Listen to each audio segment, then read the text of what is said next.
Hello, my name is Allison Frazier, and today I'm going to be discussing integrating dialect sensitivity into college-level English pedagogy. I'm going to be looking specifically at why instructors should be dialect inclusive. And here's just a quote from poet and critic Achebe that just kind of introduces the topic that I want to discuss for today.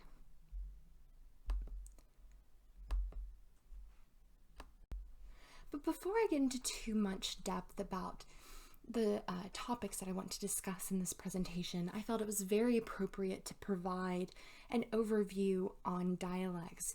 In order for a professor or instructor to want to begin the process of integrating dialect sensitivity into their pedagogy, they must be knowledgeable on the American dialects.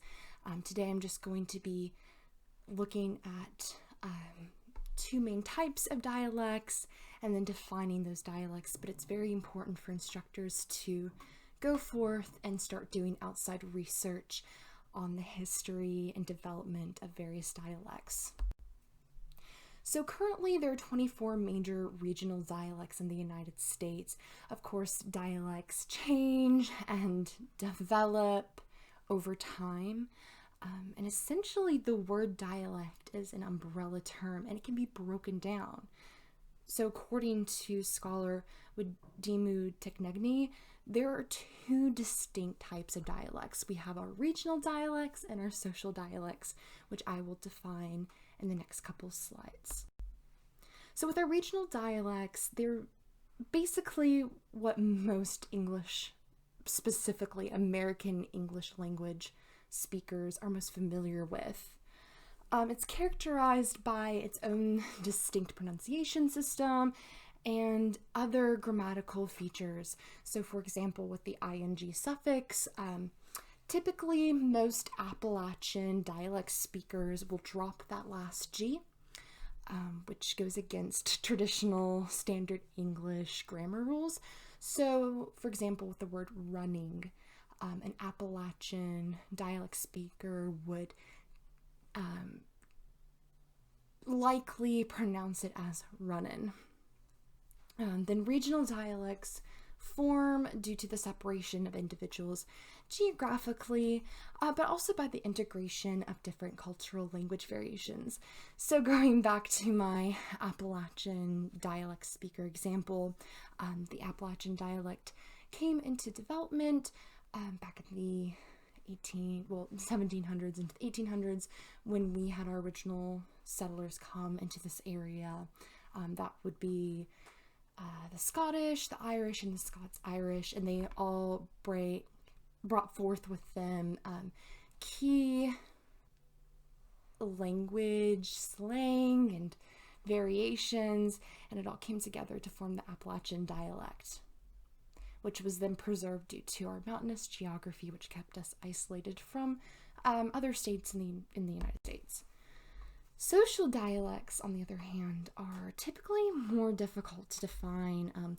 They're created when certain language speakers associate themselves at the same time with a number of different groups who have varying memberships, varying regional and cultural backgrounds with their own language variations that come together and contribute to a variety of language which then the group uses. So the example that I provided was the Valley Girl speech. A more up-to-date example would be the Visco dialect that's very prevalent in online culture. So now I want to shift gears and begin discussing dialect pedagogy integration. So here are the research questions that I will be exploring throughout this presentation. I want to look at why some instructors have reservations for allowing dialect usage in the classroom. How does the integration of dialect sensitivity in college pedagogy impact the classroom environment / students' attitudes towards learning? And in what ways can dialect pedagogy impact a student's learning of standard English? So it's very important to highlight the reservations that some instructors have on dialect usage and bring that into the conversation of dialect integration. So some instructors regard the English language as being this sacred, whole, ideal set of forms that need to be protected against corruption.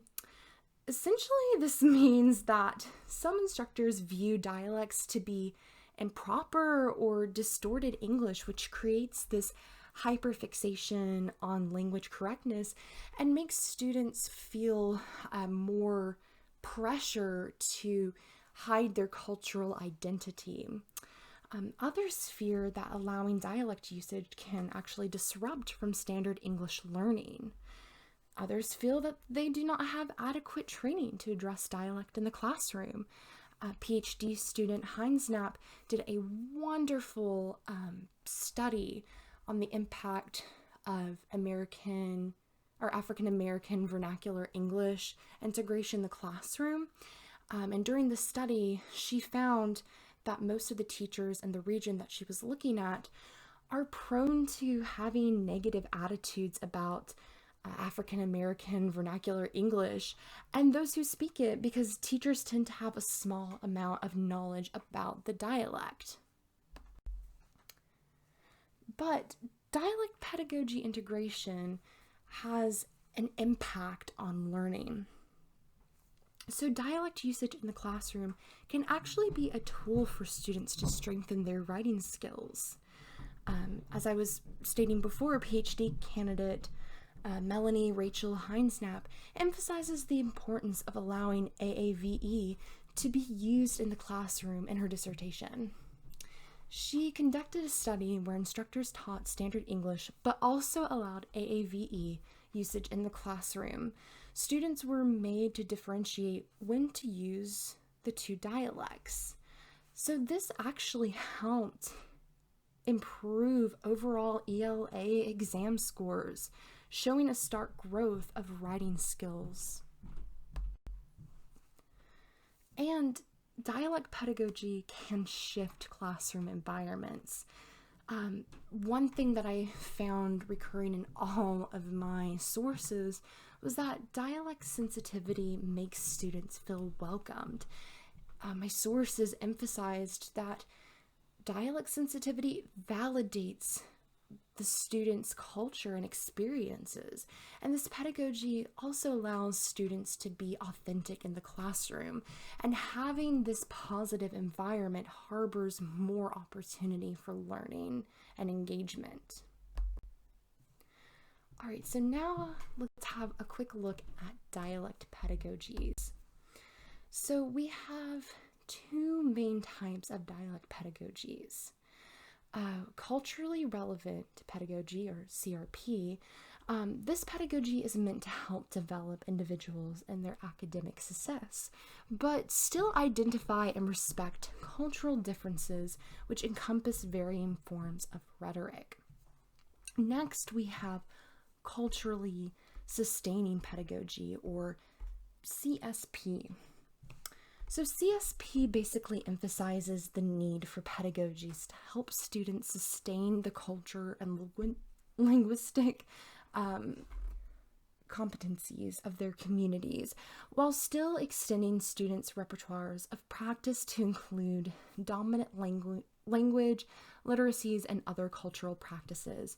So basically, these two pedagogies are meant to make students feel welcomed in the classroom, make them feel that their cultural experiences are valid, but then also help students to learn standard English, since standard English is still very vital in the professional and academic world.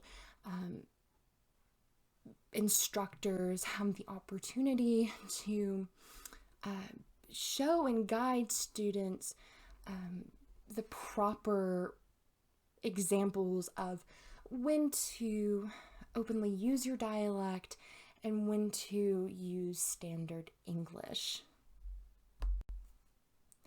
So just to review all the topics that I discussed throughout this presentation, because I know there was a lot of very dense information, these were the key points that I wanted to touch upon.